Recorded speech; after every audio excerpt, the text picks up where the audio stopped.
No Matt Duchene tomorrow, we're assuming? No. Right now, we're not expecting for the trip, so. Okay. The entire week? Yeah. Okay. Would think so. I think that she's due in the next days, so.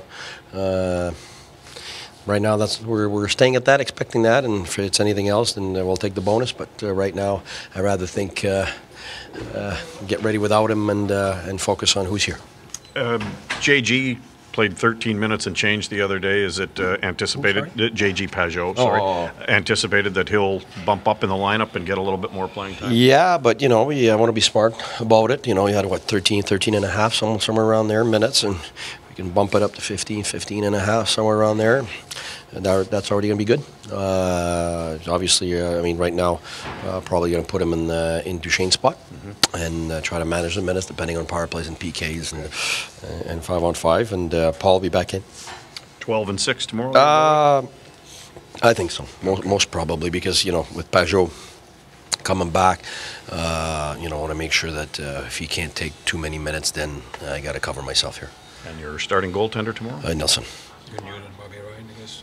Yeah, good news on Bobby, and you know Bobby's playing really good right now, and you know in that respect, that's the one thing. You know, obviously you miss Duchene for many reasons, but you know that they were a really good line the last 2 games. So that's one thing I liked our lines. Like I said, the last games are like last game four lines. I said, we got that 1 extra goal. And so we're looking to give that 1 less, and you know, having 4 lines makes a big difference. So obviously, when we've got everybody in and Bobby playing hard and Zinger playing hard like that, you know, it gives us possibility to get those 2 top lines to be a top line on a regular basis. And I liked Boucher, what he did for that 3rd line with Tierney and Bodker, and I thought Tierney probably had 2 of his best games of the year, the last 2 games. So I mean those are all really encouraging things. And Paul's back. You know, he's been sitting there because we wanted to give a chance to Boucher.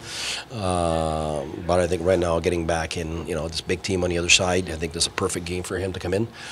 He's fresh, and you know, hopefully he's able to give us something just like Boucher's did. You know, a little spark here. Pajot gave us a spark. Boucher's gave us a spark.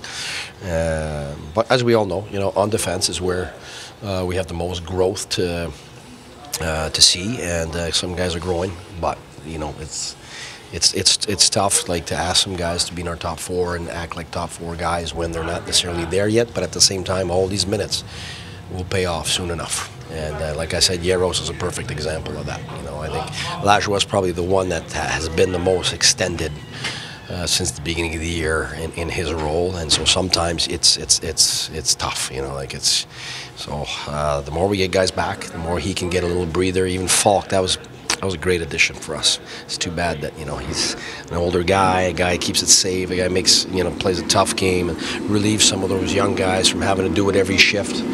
So, you know, him again, that's another guy maybe soon enough that we can have, and Harper getting more experience. At some point, all of a sudden, they're more able to log those minutes against the better players. But we'll get there someday. That I'm assured of. We'll get there. It's just, it's taken time, but we expected that.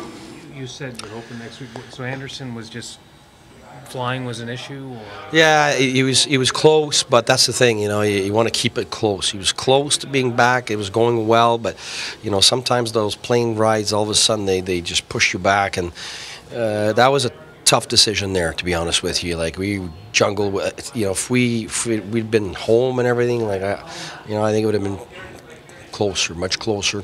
I think right now we didn't take a chance, and then we'll see where that's gonna take us. But one thing's for sure, those 3 guys, soon enough, and so we got to get through this trip right now, and you know, we can't be crying about our situation. You know, you look at them, you know, they're going for the cup and they've lost 8 in a row.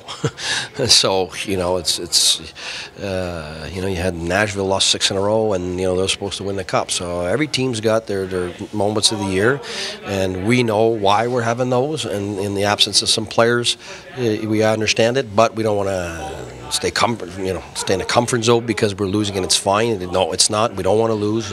We want to keep growing. We want to keep improving the defensive game and keep the teams under 30 shots as much as we can. That's an improvement, and it's a 1 goal difference almost every game. And so that one extra mistake defensively, that one extra play where we can manage the puck better is what we're after right now. Not a whole turnaround of different things that we want. That's not it. Like, there are a lot of good things that are happening, and a lot of players are having their best NHL seasons. Duchene's having his best NHL season. Stone's having his best NHL season. Zingel's having his best NHL season. Chabot's in the All-Star game. You can go on and on. There's a lot of great stories that are happening, and that's what I'm sticking to.